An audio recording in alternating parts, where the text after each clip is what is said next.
Hello, good morning dear students. Welcome back to my channel. So students, in previous videos हमने किया था question number 4. उस question में हमने किया था कि हमारे पास स्टेटमेंट्स गिवन थी, तो हमने स्टेटमेंट्स को इक्वेशन की फॉर्म में लिखा था. Now in this question number 5 अब हमारे पास ये कुछ इक्वेशंस गिवन है फ्रॉम 1 to 8. अब इन इक्वेशंस को हमने लिखना है स्टेटमेंट में, रिवर्स करना है इसमें. अब ये इक्वेशंस हैं, जैसे फर्स्ट पार्ट है हमारे पास, what is the equation here, p plus 4 is equal to 15. ये इक्वेशन गिवन है, राइट. अब हमें इसको किस में लिखना है, स्टेटमेंट में. तो जैसे हमने प्रीवियस वीडियो में किया था कि यहाँ पे जो वेरिएबल है वो कौन सा है, p में कौन सा नंबर ऐड हो रहा है, 4.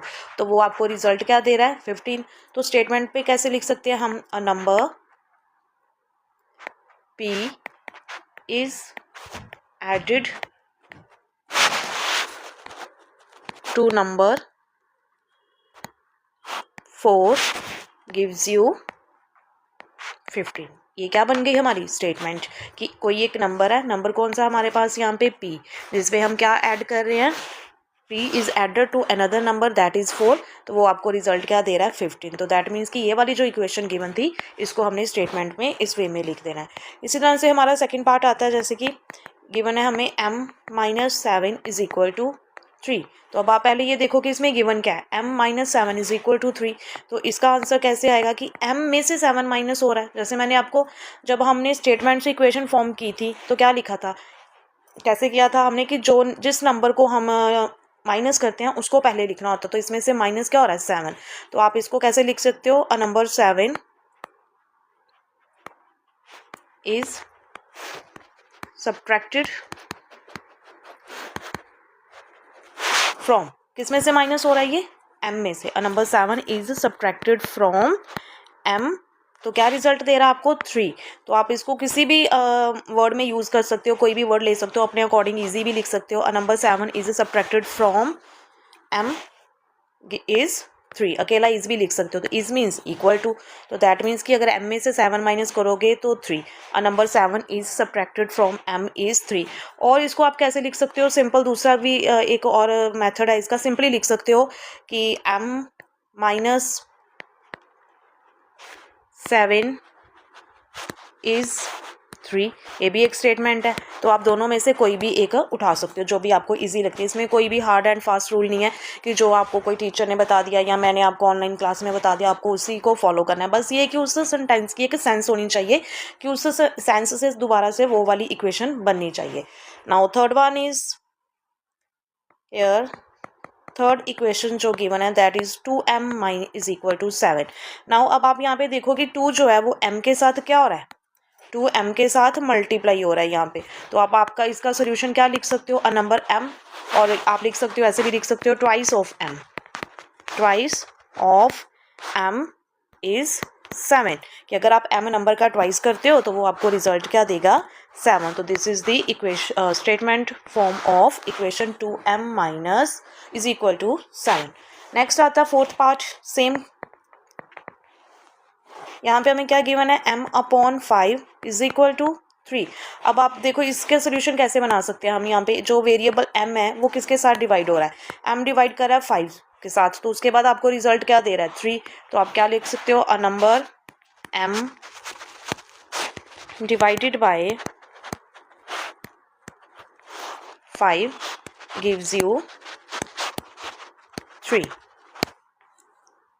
आई होप कि सबको ये स्टेटमेंट्स क्लियर हो रही हैं. बहुत इजी हैं, सिंपल. जैसे जैसे उन्होंने ऑपरेशंस दिए हैं उसी के अकॉर्डिंग हमने लिखते जाना है. नेक्स्ट है हमारा 3m/5 is equal to 6. Part number 5 जो गिवन है that is 3m/5 is equal to 6. अब आप इसको दो तरह से देख सकते हो. फर्स्ट वन जो है आप उसको कैसे ले सकते हो कि जो कोई नंबर है m, अगर आप उसको 3 से मल्टीप्लाई करते हो देन उसको डिवाइड कर देते हो 5 से, तो इट विल गिव यू 6. तो ये थोड़ा सा लेंथी चला जाता है. तो दूसरे वे से आप क्या देख सकते हो कि m का 3/5, आप ऐसे लिखो वर्ड्स में, 3/5 of number m gives you 6. ये स्टेटमेंट बन गई, 3/5 of number, 3/5 of m gives you 6. This is the statement form of this equation. Now let's see the next part again.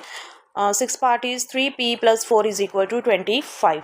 So here 3p plus 4 is equal to 25. तो पहले आप इसको थोड़ा सा देखो कि हम इसको कैसे रीड आउट कर सकते हैं कि आप p का 3 टाइम्स कर रहे हो, देन उसमें नंबर 4 ऐड कर रहे हो, तो देन हमें रिजल्ट दे रहा है 25. तो you can write down it in this way that thrice of number p. 3 times को हम थ्राइस भी लिख सकते हैं और 3 टाइम्स ऑफ p भी लिख सकते हो, it's up to you.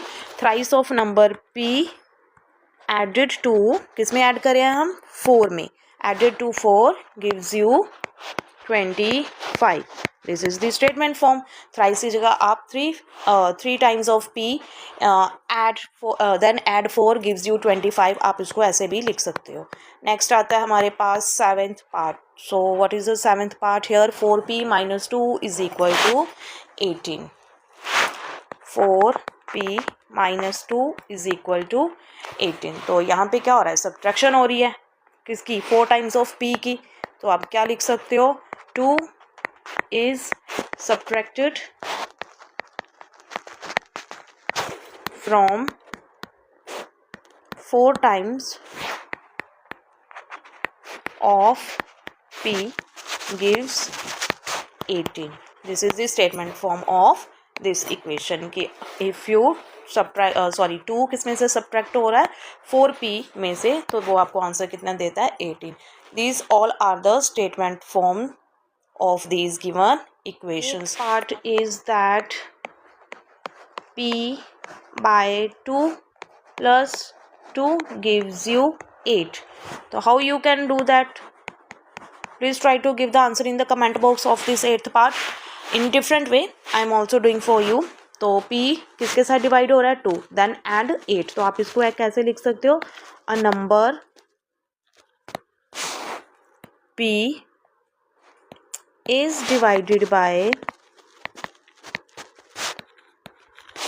2 and add 2 to it gives you 8. This is the last part, right. तो स्टूडेंट्स, अगर आप किसी और फॉर्म में भी इन स्टेटमेंट्स का आंसर दे सकते हो तो प्लीज़ टू कमेंट मी. ये था हमारा 5th question of this exercise 4.1. तो नेक्स्ट क्वेश्चन हम करेंगे नेक्स्ट वीडियो में. Till then take care and don't forget to subscribe, like and share my channel. Thank you, take care.